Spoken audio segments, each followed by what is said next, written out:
Good morning. Minnesotan families deserve to be able to afford their lives and live a good life on an average salary. But for too many families, they're struggling to make ends meet. President Trump has said that affordability is not a real concept, but what we are seeing is that his reckless tariffs have meant $1,700 in costs for the average Minnesota family, and now his misguided war is going to drive up gas prices for Minnesotans too. The Minnesota economy is working just great if you were a corporation or if you were wealthy, but for the average Minnesotan, they are feeling the pinch in their budget every single day. We know that income inequality in our state is getting worse and worse every single year. Now the richest 1% of Minnesotans control 1/3 of all the wealth in our state, while the lowest 50% of income earners only control 5%. So Minnesotans today deserve to be able to have real solutions to the budget challenges that they're facing, and House DFLers are here to meet that challenge. We are going to be proposing today plans to help with the largest categories of family budget that folks are having to deal with every single day at the kitchen table, and that includes the cost of housing, childcare, health care, groceries, and energy. And those costs combined are about 2/3 of the average family budget. So today we're going to first hear from Representative Bierman to talk about healthcare costs. Thank you. Thank you, everyone, for being here. In one of the wealthiest states in the wealthiest country in the world, we have people foregoing essential healthcare because of the cost. The healthcare system doesn't make sense for anyone but the people who profit off of it, and it is our duty to address it for all Minnesotans. Healthcare should be more about health than profit. We deserve a system that is accessible, effective, and affordable. We need a health system, not an insurance system. Layers of administration, pharmacy benefit managers, and insurance pull critical decision-making away from patients and providers, increasing costs without producing better health outcomes. That is why my colleagues and I are working on bills to reform our healthcare system. Higher and higher co-pays and out-of-pocket costs and ever higher insurance premiums are not sustainable. We need to move forward toward a universal system. We know Minnesota's healthcare system has a history of leading in this country. Minnesota Care is one example. We can and must do more to address a critical and fundamental need we all share: affordable health care when and where we need it. I talk to a lot of healthcare officials, and what I constantly hear that what is broken and fragmented in our healthcare system arrives in hospital emergency rooms, and that cost gets paid by all of us. We can and must do better. With that, Representative Katiza-Watun. Good morning, everyone, and thank you. I'm Carly Katiza-Watun, the DFL chair of the Children and Families Committee in the Minnesota House. It's a hard time to be a parent in Minnesota. I would argue that it's actually even harder to be a kid these days. We are raising our children in a world where the president calls their friends garbage, where Republican policymakers are cutting supplemental nutrition programming and trying to limit whether or not we can use that same money to buy treats for our kids, where there are masked agents surrounding bus stops and child care centers. Where is the village we were told it all takes to raise a child? Here at the Minnesota House, we can be that village. New and future parents here in Minnesota now know that they have access to paid family leave, but finding child care is challenging, and finding care you can afford is next to impossible. Young families wanting to build their lives and grow a family are presented with what's an impossible choice: your hopes and dreams or economic stability. And they are waiting longer and longer, putting off families because what they want is unaffordable to do. Minnesotans are looking to us to solve this problem, which is why House DFLers are fighting for no or low-cost universal childcare that would, implement with additional pre-K and community-based childcare for infants, toddlers, and preschoolers. At the same time, we're also working to lower grocery costs. I just came from the Commerce Committee where I presented my bill to stop grocery surveillance price gouging, to ensure that our private data is not being used against us at the checkout. This feels like something we should all be able to agree on, right? We want our kids to grow up healthy, happy, strong. The kids are resilient, but if we don't make these investments now, it's very likely that the future is going to be darker than the past. We have the power to make these investments in our Minnesotans now, and we know that every one of us benefits when that happens.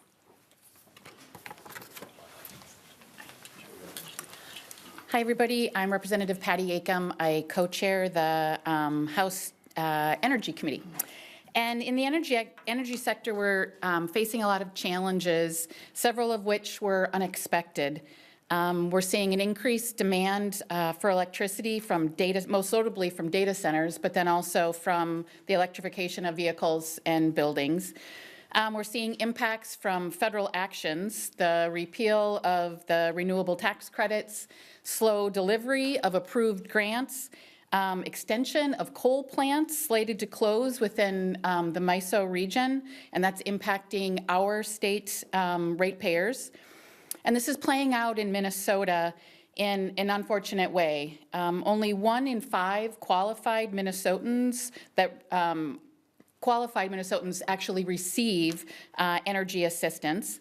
As of January, Minnesotans collectively were more than $129 million past due in gas and electric bills, and almost 100,000 households had their electricity shut off both last year in 2025 and the year before in 2024.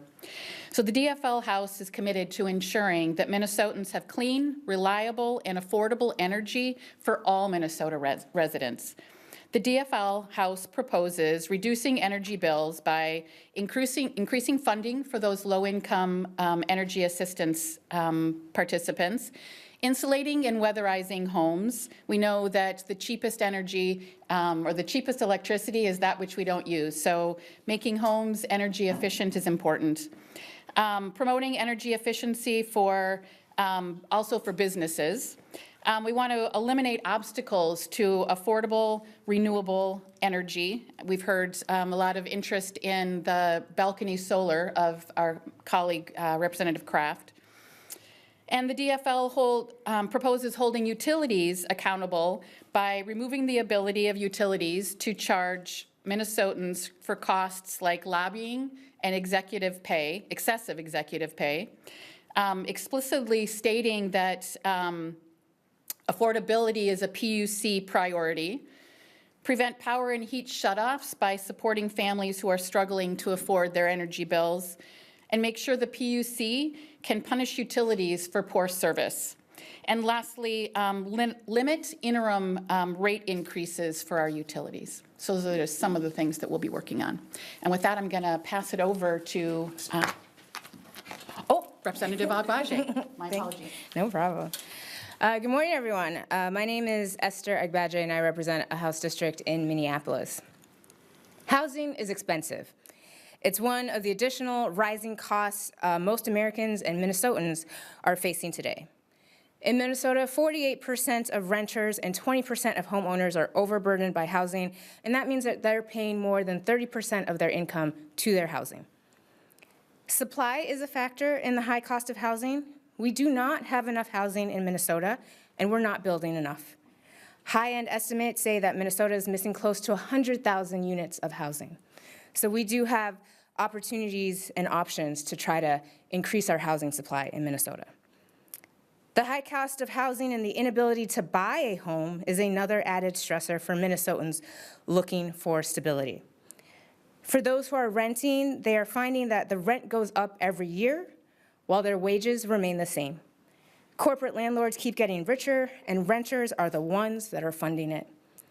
Then if you want to move to another apartment, the prices are fixed by algorithms with little to no path for negotiation. People who want to buy a home are finding it more and more out of reach than ever, no matter how much or how long they save. The median price is now $355,000 for a home in Minnesota and $390,000 in the Twin Cities. The average age for a first-time home buyer is 40 years old. One way we want to help free up more housing for individuals and families is to restrict private equity and corporations from buying up single-family homes in Minnesota. Homes are not a commodity for corporations on their spreadsheet. Homes should be where you are able to rest, recharge, and perhaps build some of your own wealth. That bill and others could be passed to address housing affordability. This is what the people of Minnesota want, and this is what they continue to ask of us. And right now, the only people who are standing in their way are greedy corporations who want to have the ability to nickel and dime Minnesotans out of their homes. But we are committed to making sure that housing is in reach for more Minnesotans. And with that, I'll turn it over to Leader Stevenson. Good morning. House Democrats have as a bedrock principle that we all do better when we all do better. But it's been clear for a long time that in Minnesota, our economy is really just making a small group of people do better. And that was vividly displayed in the budget forecast last week. The state's economic picture got better, but in significant part because of gains among our largest corporations and richest residents. In fact, the most striking slide in that budget presentation was a slide that showed the massive growth in what MMB called non-wage income. Non-wage income being a great euphemism for money that rich people make. It means capital gains, dividends, interest, things like that. You know who doesn't make a lot of non-wage income? Teachers, nurses, construction workers, regular people, not to mention all the folks who rely on Medicaid for their health care who are going to lose it because of Donald Trump's terrible bill. DFLers are going to show up and fight for those people. We're going to fight for working people, the people who work hard and play by the rules and do everything they were told to do to succeed, but find that their paycheck doesn't meet the basics any longer, and the deck is stacked against them. We don't think that anyone in Minnesota should have to choose between the drugs they need to live and paying the rent or putting food on the table for their kids. This is one of the wealthiest states and the wealthiest country that has ever existed. No one needs to be making that choice in Minnesota. We hope that Republicans will join us in this work. They can talk a good game about affordability, except for when President Trump says it's a hoax and that groceries is an old-fashioned word. DFLers are going to stand up for Minnesotans, and will continue to work to build a future where work is rewarded and families have a real chance to get ahead. And we're happy to answer questions. How much of this agenda do you guys think is realistic, given the current bottom line for the state? Well, a lot of the issues that we're tackling today don't have a cost at all. Representative Katiza-Watoon had a bill up in the Commerce Committee this morning dealing with surveillance pricing and algorithmic pricing in grocery stores, banning price gouging in grocery stores. Those don't have significant cost to the state. Representative Agbaje was talking about banning corporate home ownership and algorithmic price fixing of rental properties. Again, there's not a cost to the state there. Beyond that, this is a real crisis for Minnesotans, and we should be prepared to invest state dollars in making sure that Minnesota works for all of its citizens, not just the wealthy and the connected. If you had to look at spending cuts to make up for, maybe some modest price tags in some of these proposals, where do you think your caucus would look? I think we can take a comprehensive look at the budget, and when we're doing that, we should also look at new revenue for the state.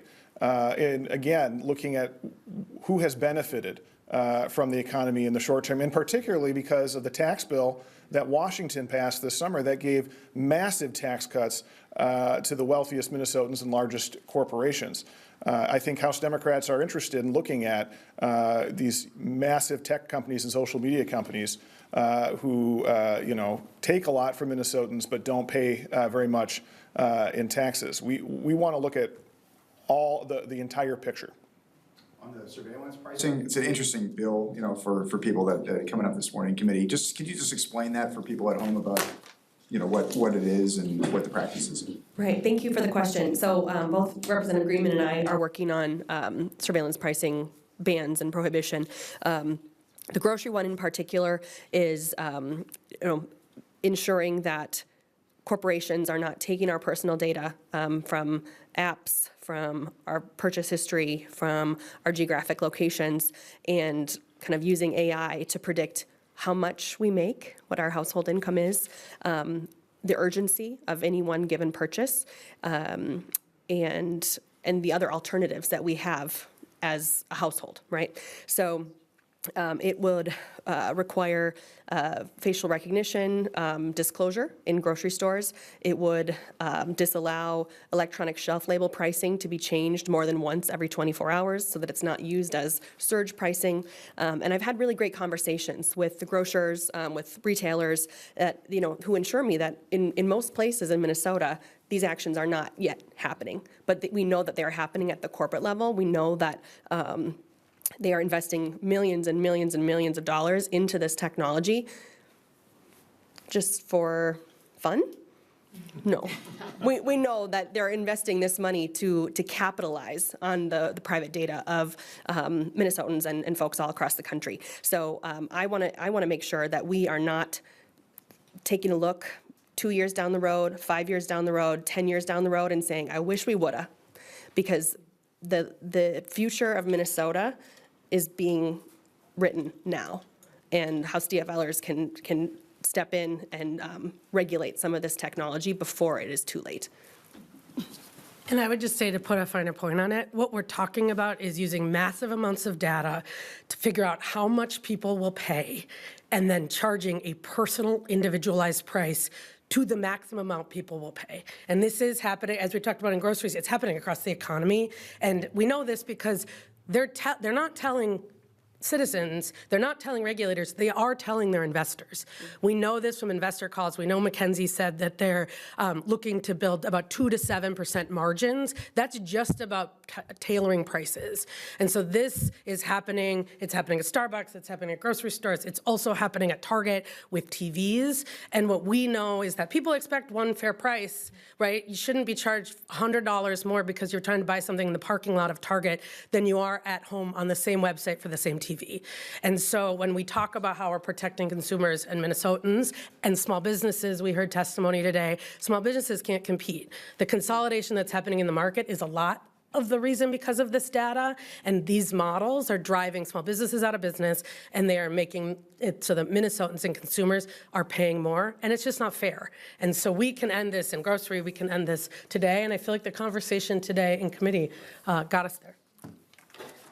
Republican, I think, approach to affordability is to do tax cuts. They talked about that earlier this week, and I wonder if there's any appetite for any of those, including, I think the most popular is probably no taxes on tips, no taxes on overtime. I think we're going to have a big conversation about federal tax conformity and those specific proposals. And a big part of that question is, how do you pay for it? As I mentioned a minute ago, the federal tax bill was a phenomenal bill if you are extremely wealthy or a large corporation. The proposals you're mentioning that passed on the federal level were time limited. Just get through the election and then the federal tax on tips goes back on, right? You have a president who thinks affordability is a hoax. He's just trying to pull the wool over the eyes of average people. We are absolutely open to these conversations, but how are you going to pay for it? Are you willing to do the tough work of looking at the people who really benefited from that federal tax bill and asking them to make sure that the people who are not doing so well get a fair shake?